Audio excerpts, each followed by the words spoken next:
Nothing Gold Can Stay by Robert Frost. Nature's first green is gold, her hardest hue to hold. Her early leaf's a flower, but only so an hour. Then leaf subsides to leaf, so Eden sank to grief. So dawn goes down to day, nothing gold can stay.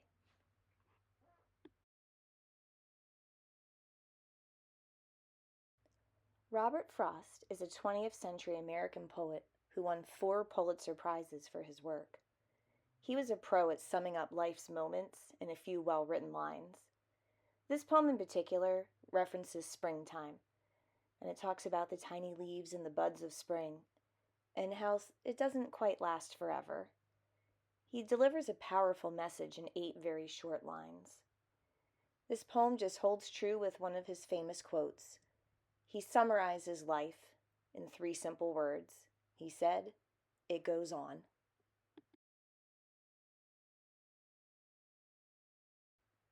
All right, let's talk quick summary. The gold in this poem is a symbol, and it does not symbolize money or wealth, but the gold things in life, the things we treasure, the things that can't last forever. Things like the early buds of spring, a sunrise, youth, puppies, love. None of it lasts forever. They're all just fleeting moments in the story of our lives. Everyone encounters this in life, and that is just simply his point. All right, kids. Thought I'd take you on a little adventure here. So I've done some hiking today, and I thought sitting here on this overlook would be a great spot to analyze Nothing Gold Can Stay. So line 1 is a clear reference to spring. The first green is gold, meaning the newness of life. The sunrise, the buds on the trees before they mature into leaves, that kind of stuff. Line 2 reminds us that it doesn't last long. The first colors of spring will develop into leaves of green. This is also an example of personification, because nature is trying to hold on to something.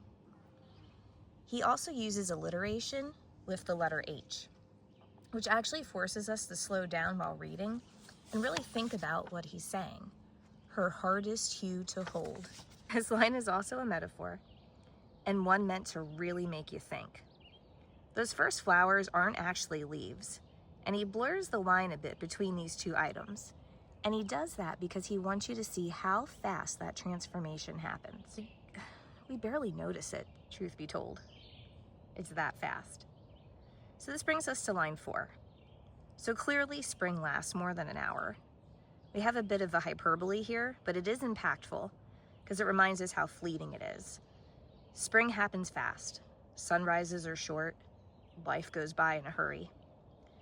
Line 5 employs use of subsides, which is an interesting word choice. To subside means to sink down, which indicates he thought the flower was better than the resulting leaf. I'm gonna set you down here for a second. My tripod is balanced on a rock. There we go. Get you a nice view there of those clouds. They're really cool. So the next line is gonna take a turn. We're not thinking about spring anymore, but the Garden of Eden. So now we have an illusion.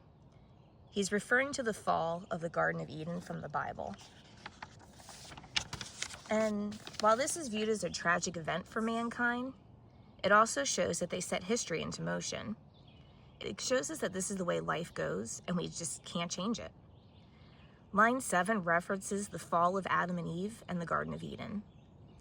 Dawn typically doesn't go down, right? The sun rises up. But you would think the dawn would rise up today. But instead, he says the dawn rises down today because day has lost the freshness and the color of dawn. It's not new anymore. It's same old, same old. It's mundane. It's just another day. Finally, he tells us that nothing gold can stay.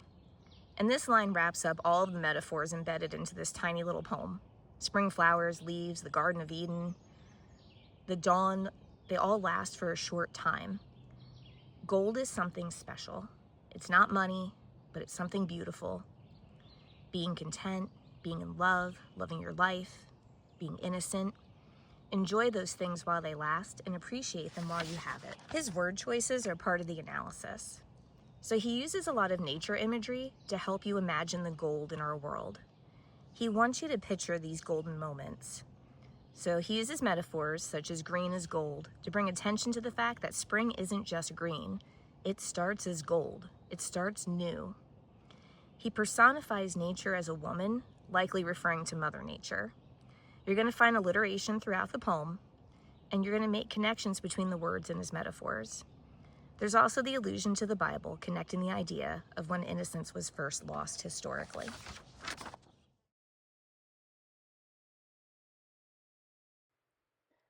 Let's talk about the lesson or the theme of this poem. So most of the time my students will say, well, it means nothing gold can stay, which is true, but hopefully by this point that actually means something to you. So here's some clarification. Some of the most wonderful, beautiful things in life last the least amount of time. The things in our life that we love, they're transient, which means they move on quickly. It could be an emotion like love. It could be a brief moment like a sunrise. It could be childhood innocence or youth in general. They're things we take for granted. Things like our health. Those things are gold. So when you think about the theme of this poem, the lesson that you can walk away with, think about taking the time to treasure the small moments, because maybe they're not so small after all.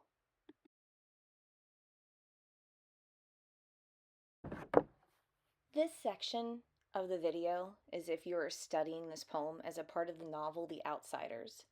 If that is not the case, stop the video now because there are some spoilers coming your way. This is my favorite novel to teach, and this poem is incredibly fitting. You're probably wondering why Ponyboy recited it to Johnny. And bad news, girls. 14-year-old boys typically don't go around spouting off poems. But Ponyboy's a dreamer and a writer, and he's very sentimental.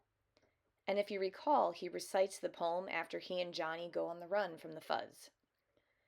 So, the gold that is missing in their lives now is innocence. For Johnny and Ponyboy, their innocence has been lost. And they lost it the moment that those Socs jumped them and Johnny had to kill Bob. That moment changed the trajectory of their lives and how they view the world forever, and how the world views them. They aren't just kids anymore, hanging out the nightly double. They're fugitives on the run. In the poem, the boys mostly discuss the natural aspects, like what the world looks like during the sunrise, and not so much the meaning. But S.E. Hinton's smart, and she puts this poem in here for the reader to make her point, that nothing gold can stay, such as your childhood innocence. Innocence is gold, and it's fleeting. One moment you're just a kid, and the next, you're not. The whole world changes. The dawn goes down today, and nothing gold can stay.